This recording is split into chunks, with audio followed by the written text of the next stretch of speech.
English learning centre হচ্ছে আমাদের লিয়াবের অন্যতম সদস্য সাইমন স্যারের প্রতিষ্ঠান। সাইমন স্যার এখানে স্পেশালি যে কী করাচ্ছেন IELTS, তারপরে smart spoken English, VIP programme. VIP স্যারদের কী জিনিসটা? ভিআইপি হচ্ছে যারা ওয়ান টু ওয়ান সার্ভিস দেবে, যারা কিছু আছে who are from very rich family, global family, তারা যেটা করতে চায় তারা হচ্ছে সবার সাথে করতে চায় না, ঠিক তাদের জন্য হচ্ছে স্পেশাল সার্ভিসটা আছে।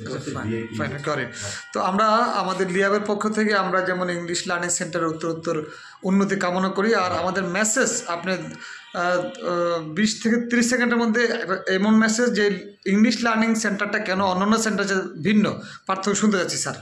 আচ্ছা, মানুষ বেশ কিছু আসলে কিছু জিনিসের নতুনত্ব থাকলে কিন্তু এটা পার্থক্য হয়। যেমন হচ্ছে আমি যখন IELTS এর রিডিং ক্লাস সলভ করি, এই রিডিংগুলো তাদেরকে লিস্টিং আকারে পড়ে। এটা ওয়ার্ল্ডে একমাত্র আমি ফার্স্ট করছি, পুরো ওয়ার্ল্ডে, শুধুমাত্র বাংলাদেশে না, পুরো ওয়ার্ল্ডের মতো। তাছাড়া আমার যেই ম্যাটেরিয়ালসগুলো আছে প্রত্যেকটা AI ভয়েস জেনারেটেড। ইভেন আমি নিজে হচ্ছে এগুলোর হচ্ছে প্রত্যেকটা ক্লাসের আলাদা ইন্টারেক্টিভ ক্লাসের ভিডিও পর্যন্ত আছে। আর সার্ভিসের কথা বলবো, যেটা আমি কোর্সে বিশ্বাসী না। স্পেশালি EL সেন্টার কোনো কোর্সে বিশ্বাস করে না, এটা হচ্ছে প্রথম বিষয়। যেটা হলো গিয়ে যে 26, 27 কিংবা 36টা ক্লাস শুধু আমরা করি না, এর পাশাপাশি তাদেরকে স্কিলটা ডেভেলপ করে দেয়, যেটা তার দরকার। এক কথায় হচ্ছে গিয়ে সে স্পিকিং করতে যাচ্ছে, তাকে অনেকগুলো কথা বলানো পর্যন্ত সাপোর্ট, সে ভালো রাইটার হতে যাচ্ছে, তাকে একদম ভালোভাবে লেখা পর্যন্ত সে লিখতে পারে। আর স্কোরের কথা বলবো, সেটা হচ্ছে যদি সে 7 চাই, 7.5 চাই, আমার এখানে পাচ্ছে অ্যাভেলেবেল। তো এই পর্যন্ত সার্ভিসটা হচ্ছে আমি দিয়ে থাকি। এই সকল বিষয়গুলো নিয়ে কিন্তু আমার EL সেন্টার বিডি, যেটা আসলে আনকম্পারেবল, মানে এটা আমি মনে করছি এবং আমার স্টুডেন্টরা যেটা পাচ্ছে। Thank you sir. তাহলে আমরা পুরো বাংলাদেশ থেকে জেনে গেলাম যে কেন ইংলিশ লার্নিং সেন্টারটা ডিফারেন্ট অন্যান্য প্রতিষ্ঠান থেকে, তা আমরা শুনতে পেলাম। থ্যাংক ইউ স্যার, আপনাকে অসংখ্য ধন্যবাদ দিয়ে আবার কথা থাকেন। আচ্ছা স্যার, আমাকে প্রশ্ন করলেন লিয়াব সম্পর্কে বলতে।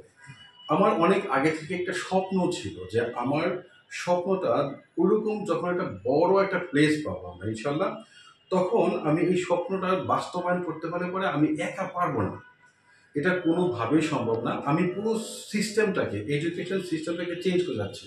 আমি যদি 30 সেকেন্ডে বলতে চাই কথাটা, আমার নিজের কেরিয়ারটা চেঞ্জ হয়েছে শুধুমাত্র বাংলাদেশের এই হচ্ছে গিয়ে শিক্ষা ব্যবস্থার কারণে। আমাকে যদি প্রাইমারি স্কুলে শুধু ইংলিশ বলা শেখানো হতো, হাই স্কুলে যদি স্পিকার বানানো হতো, আর ইন্টারমিডিয়েট এসে যদি আমি মোটামুটি হচ্ছে 6.5 বা 7 মান এনশোর করা হতো, তাহলে আমাকে নিজে আজকে কোচিং দেওয়া লাগতো না, কিংবা হচ্ছে আমার কোচিংয়ে যেতে হতো না। এবং আমার যেহেতু ব্যাকগ্রাউন্ড হচ্ছে আমি ইঞ্জিনিয়ার, আমি টেক্সটাইল ইঞ্জিনিয়ার, আর এই জন্য ড্রিম ছিল একটা, হয়ে গেলাম আরেকটা। আর আমি চাচ্ছি কি এই লিয়াবের মাধ্যমে যে এডুকেশন যে সিস্টেমটা, যারা এক্সিস্টিং টিচার আছে তাদেরকে হচ্ছে কি করব, হয়তো বা ডেভেলপ করাবো, যে তারা মোটামুটি 6.5 to 7 মান এনশোর করবে। তাহলে পরবর্তী যে জেনারেশনগুলো আসবে তাদেরকে কোথাও হয়তো বা ওইভাবে আলাদা করে কোচিংয়ে ধরতে হবে না, তারা সরাসরি তাদের ড্রিমটাকে সফল করতে পারবে। এই পুরো সারা বাংলাদেশে একটা রেভলিউশন করানোর জন্য, এবং হচ্ছে ইকোনমিতে আমরা যেরকম টেক্সটাইল ইঞ্জিনিয়াররা বা গার্মেন্টস সেক্টর 86% ইটে রাখতেছে, আমরা যারা ইংলিশ ভাষা শিক্ষকরাও যে হচ্ছে কি রেভিনিউতে বড় একটা অবদান রাখতে পারে, এই একটা যেই উদাহরণ, এটা স্থাপন করার জন্য আমি দিয়ে বেরোচ্ছি। থ্যাংক ইউ, সুন্দর বলেছেন স্যার।